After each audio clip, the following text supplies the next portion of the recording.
Well, I went to see Dark Knight Rises, and it was great. I thought it was really fun. But I thought that it wasn't as good as Dark Knight. And that put me in mind of a thing that nerds sometimes think of as the rule of two, right? That the second movie in any trilogy or series is often the best movie. You can think of examples yourself, but Empire Strikes Back, Superman 2, Spider-Man 2, X-Men 2. I'm going to say even Two Towers. Send letters if you disagree. You know, the list goes on. Not Temple of Doom. I know, right? But that got me thinking about why that is the case, right? Why is the second movie better? And the easy answer is because you don't have to do all that nonsense about origins at the beginning, right? And that is what has led me to a recommendation I would like to make to Hollywood, which is only make the second movie. Don't make first movies anymore. Don't make third movies anymore. Just keep making the second movie over and over again. You know who's really good at this? James Bond movies, right? I know that they sort of rebooted with Daniel Craig. They kind of reboot with every new Bond. But essentially, every Bond movie since the second one, From Russia with Love, the best Bond movie, send letters, has been a second movie, right? Comic books are really great at this too, of course. They're always sort of the second episode. Every arc is the second episode. Stan Lee and Jack Kirby figured this out in the 60s, that's where the fun is, right? You sort of have the illusion of movement forward without any real movement.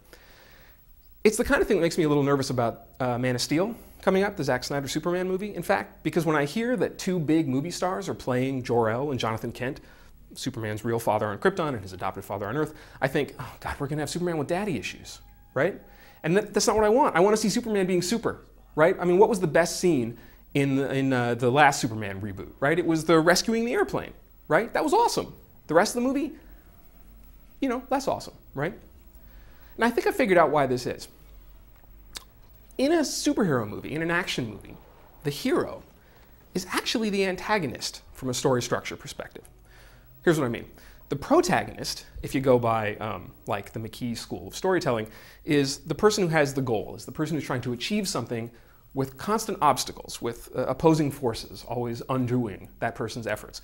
And so they keep having to make more and more outlandish decisions, more and more, they keep having to do more and more crazy stuff to get to their goal, until finally they're presented with so many obstacles that are so hard to overcome that they have to make an irrevocable choice that's character defined. And that irrevocable choice, when they actually put that in action, is the climax of the movie. Now, if you think about it, that's what the bad guys do in these movies, right? I mean, that's what the Bond villain does. That's what Lex Luthor does. Keeps trying to do some kind of evil Machiavellian plan. And who's opposing? Who's the opposing force, the antagonist? It's Superman, right? Our heroes are the antagonists here. But I think that Hollywood makes a mistake. I think that what Hollywood does is thinks that the hero has to follow the classic Joseph Campbell hero's journey, right? Has to have an origin that also defines the final climactic battle. You know, the Joker has to kill Batman's parents, Batman has to create the Joker, Green Goblin is the one who runs the lab that creates Spider-Man, that kind of stuff. You don't have to do that anymore. I absolve you of that responsibility. I just want number two, every time. I'm excited by this, because I have a feeling that my new favorite movie in a couple years, Prometheus 2,